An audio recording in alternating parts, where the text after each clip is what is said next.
Bonsoir à toutes et à tous et merci d'être avec nous. C'est le programme du soir sur New World Info. Nous débutons avec le décryptage de l'actualité. On va parler de Madagascar et de la France ce soir avec cette question: à qui appartiennent les îles éparses? Nous allons poser la question à notre éditorialiste Mamadou Diouf. Bonsoir Mamadou Diouf. Bonsoir Samuel. La question des îles éparses divise Madagascar et la France. L'ambassadeur de France a été convoqué par le ministre malgache des Affaires étrangères sur la question des îles éparses le lundi 18 mai. Une convocation qui fait suite au lancement il y a une semaine par le ministère français de la Transition écologique d'une consultation publique en vue de concrétiser un projet de création de réserves naturelles nationales sur l'archipel des Glorieuses. Mamadou Diouf, quand on parle des îles éparses, on le sait très bien, on est plus proche de Madagascar que de la France. Tout à fait. Si ces îles appartiennent à la France, c'est ce que les Français appellent les territoires d'outre-mer, c'est-à-dire des territoires qui sont éloignés de ce qu'on appelle France, l'Hexagone, que l'on connaît très bien. Et c'est ça qui fait également la particularité dans cette dispute, s'il faut l'appeler ainsi.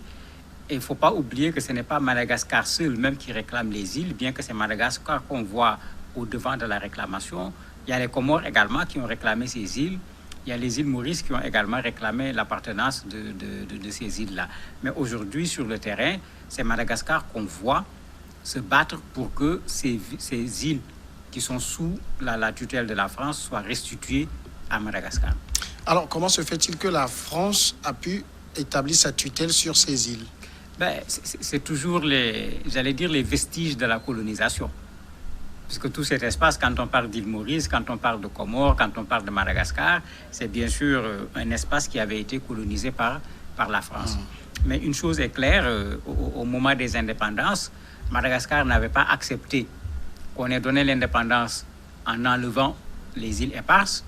Et en 1970 exactement, Madagascar a tout bonnement revendiqué sa souveraineté sur ces îles. Elle ne s'en est pas arrêtée là-bas, elle est allée se plaindre au niveau des Nations Unies. En 1979, l'ONU a demandé clairement à la France de rétrocéder ces îles à Madagascar. Mais rien n'a été fait, bien sûr, jusqu'à présent, puisque si Madagascar continue de réclamer la paternité de ces îles, ça veut dire que la France continue à vouloir exercer sa souveraineté sur ces îles. Mais Paris ne se laisse pas faire non plus, puisqu'il y a un projet écologique sur une de ces îles. Oui, Paris ne se laisse pas faire. On a frôlé l'incident diplomatique lors d'une tournée du président Macron en 2020,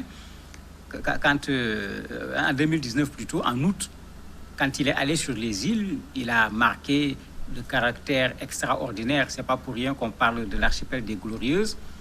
Mais il a dit, ici, c'est la France. Oui. Et ça, bien sûr, Madagascar n'a pas gobé.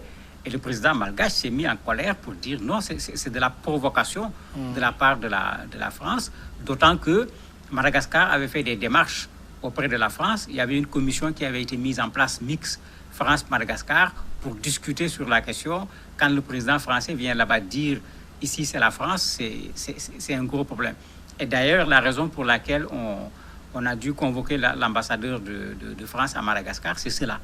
Parce que c'est en ce moment que le président Macron avait dit, c'était une de ses annonces, on va en faire une réserve naturelle. Maintenant, on le convoque parce que le ministre chargé de ces questions est en train de matérialiser ce que le président avait dit au moment de sa visite. Et c'est la raison pour laquelle le ministère des Affaires étrangères a convoqué l'ambassadeur de France pour lui dire non, vous ne pouvez pas le faire, cette île-là n'est pas sous votre souveraineté. Quel est le drapeau qui flotte sur ces îles? Il y a personne là-bas. Ce qui est extraordinaire, il n'y a pas d'individu. C'est un espace naturel extraordinaire. La biodiversité y est extraordinaire et les gens supposent qu'il y a des hydrocarbures parce que c'est également un des enjeux. Il n'y a pas encore quelque chose de concret, mais les gens supposent que c'est riche en hydrocarbures. C'est formidable d'un point de vue biodiversité. Et avec le tourisme, avec tout un ensemble de choses, c'est potentiellement un espace qui peut être développé et qui peut rapporter de l'argent. Donc, la dispute ne se fait pas simplement parce que c'est des îles qui sont là, qui sont désertes quand même. Il n'y a pas de population qui habite en tant que tel, mais il y a un potentiel qui est là, que la France veut exploiter, que Madagascar également veut exploiter, et c'est ça qui amène ce conflit d'intérêts. Il y a discussion entre les deux pays sur ces questions. C'est des discussions qui se font simplement de façon bilatérale ou il y a une médiation? La médiation, c'était après les années 70. Car Madagascar s'est mis à réclamer la souveraineté. Les Nations Unies sont intervenues. Vous avez même un avocat, Maître Philippe, qui le rappelle en disant que la France ne respecte ni la géographie, ni l'histoire, ni le droit international. C'est très clair, puisqu'il y a quand même une géographie qui est là, c'est la proximité avec Madagascar. Il y a l'histoire. La France vient de très loin pour venir occuper cette île. Il est plus facile pour Madagascar de dire que cette île fait partie de Madagascar que pour la France de quitter de l'autre côté, de venir dire que ça fait partie du territoire français, même si on l'appelle territoire d'outre-mer. Donc, Maître Philippe, par exemple, lui ne passe pas par quatre chemins. Il dit que la France n'a raison ni sur le plan géographique, ni sur le plan historique, ni par rapport au droit international, bien sûr, en tenant compte de la résolution des Nations Unies que la France n'a pas respectée jusqu'à présent. Madagascar n'est pas allé dans le sens du rapport de force. La commission est une commission mixte France-Madagascar, donc des discussions bilatérales. Même lors de la dernière visite du président malgache en France, il l'a rappelé, le but de la commission, c'est de négocier pour que la France rétrocède ses îles à Madagascar.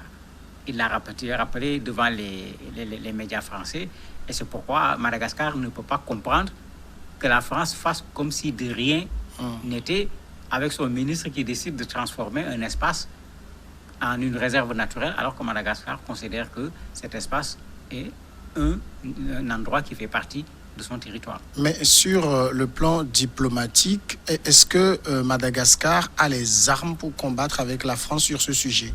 Oui, je me dis qu'ils ont les armes, parce qu'avec une résolution des Nations Unies, en principe, on ne peut pas trouver mieux. La résolution a été votée. Qui l'a votée, ce sont des pays. Maintenant, est-ce que les gens soutiendront Madagascar si Madagascar doit se retrouver dans une situation de crise avec la France? Jusqu'où les gens soutiendront Madagascar, ça va être ça, certainement le plus gros problème. Mais sur le plan diplomatique, sur le plan droit international, avec cette résolution des Nations Unies, on peut dire que Madagascar se trouve dans une posture beaucoup plus intéressante que la France. D'autant plus qu'aujourd'hui, tout ce qui est colonisation, tout ce qui est néocolonisation, tout ce qui est territoire en dehors du territoire français, quand la France se met dans cette posture, c'est certainement pas les Africains qui vont soutenir la France. Ça sera encore un élément de plus qu'on va utiliser pour critiquer, pour dénoncer les actions de la France en Afrique de façon générale et sur ce cas-là, au niveau des îles que Madagascar réclame. Malheureusement, la résolution est là, mais Paris fait autre chose. Malheureusement, les résolutions des Nations Unies sont souvent là et les gens font autre chose. Et Paris va certainement pas se casser la tête. Il y a combien de résolutions concernant Israël? Il y a combien de résolutions concernant même les États-Unis eux-mêmes? Bon, le plus souvent, tout le monde sait ce que les Nations Unies sont devenues. Un État peut tenir tête à une résolution des Nations Unies, comme on l'a vu. C'est l'Irak qu'on est allé bombarder en disant que l'Irak a tenu tête à la résolution des Nations Unies. Pour les autres pays, souvent, on laisse faire. Et pour la France, qui va aller tordre le bras de la France pour lui demander de remettre ses îles à Madagascar? Mamadou Diouf, merci d'avoir répondu à nos questions. C'est moi qui vous remercie. Nous passons à la pause et après, on reçoit l'invité de ce jour.